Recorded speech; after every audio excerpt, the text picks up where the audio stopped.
ओम शांति।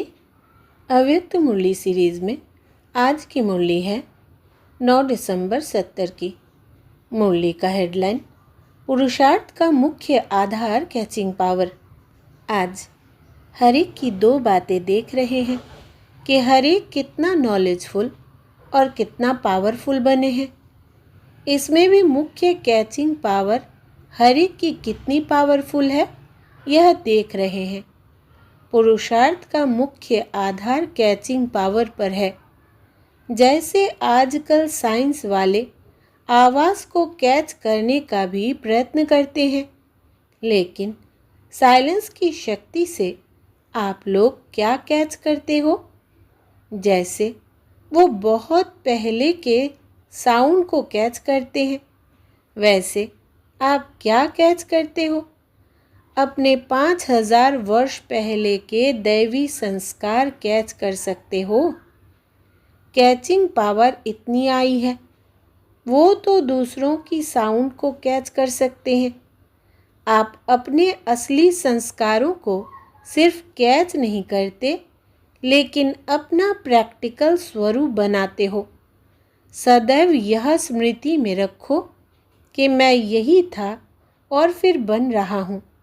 जितना जितना उन संस्कारों को कैच कर सकेंगे, उतना स्वरूप बन सकेंगे। अपनी स्मृति को पावरफुल बनाओ, अर्थात श्रेष्ठ और स्पष्ट बनाओ। जैसे अपने वर्तमान स्वरूप का, वर्तमान संस्कारों का स्पष्ट अनुभव होता है, ऐसे अपने आदि स्वरूपों और संस्कारों का भी इतना ही स्पष्ट अनुभव हो। समझा? इतनी कैचिंग पावर चाहिए।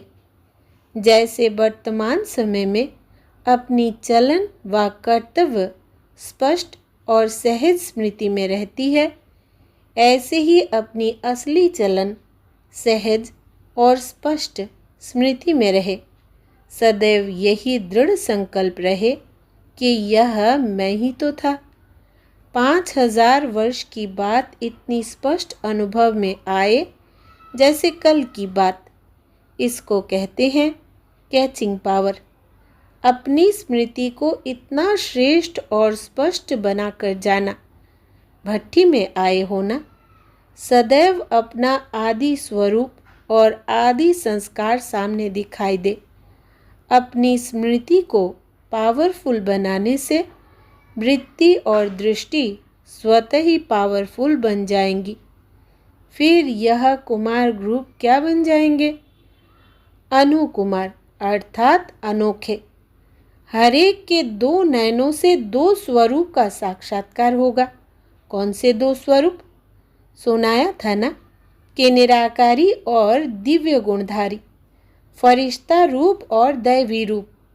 हर एक ऐसे अनुभव करेंगे, वह हर एक से ऐसा अनुभव होगा जैसे कि चलता फिरता लाइट हाउस और माइट हाउस हो।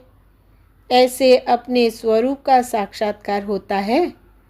जब 5000 वर्ष की बात को कैच कर सकते हो, अनुभव कर सकते हो, तो इस अंतिम स्वरूप व अनुभव नहीं होता है।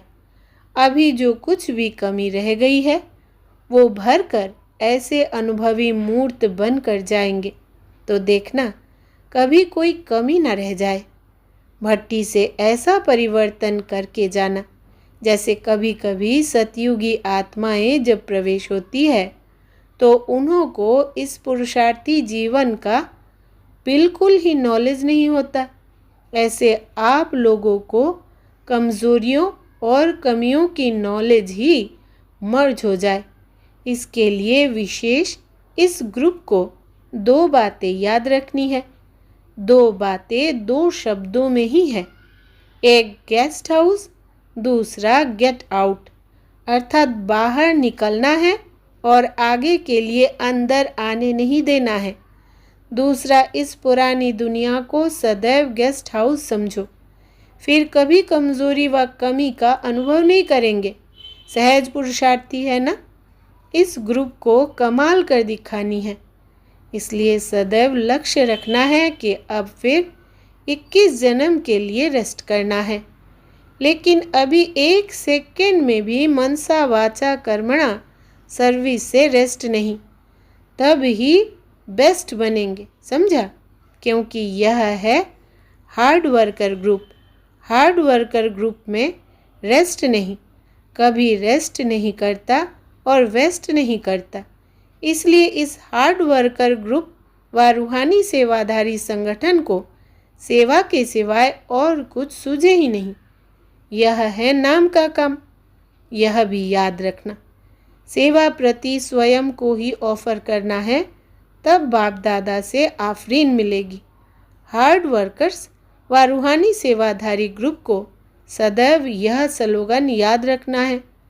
समाना और सामना करना हमारा निशाना है। यह है इस ग्रुप का स्लोगन। सामना माया से करना है, ना कि दैवी परिवार से। समाना क्या है? अपने पुराने संस्कारों को समाना है।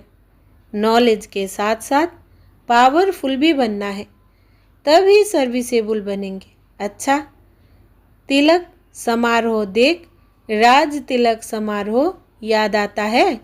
अभी यह तिलक संपूर्ण स्थिति में रहने के लिए है, फिर मिलेगा राज तिलक। यह तिलक है प्रतिज्ञा और प्रत्यक्षता का तिलक। इतनी पावर है। रूहानी सेवाधारी ग्रुप के लिए यह खास शिक्षा दे रहे हैं। अपने को जितना अधिकारी समझते हो उतना ही सत्कारी बनो। पहले सत्कार देना, फिर अधिकार लेना। सत्कार और अधिकार दोनों साथ साथ हो। अगर सत्कार को छोड़ सिर्फ अधिकार लेंगे तो क्या हो जाएगा? जो कुछ किया वो बेकार हो जाएगा। इसलिए दोनों बातों को साथ साथ रखना है। अच्छा, ओम शांति।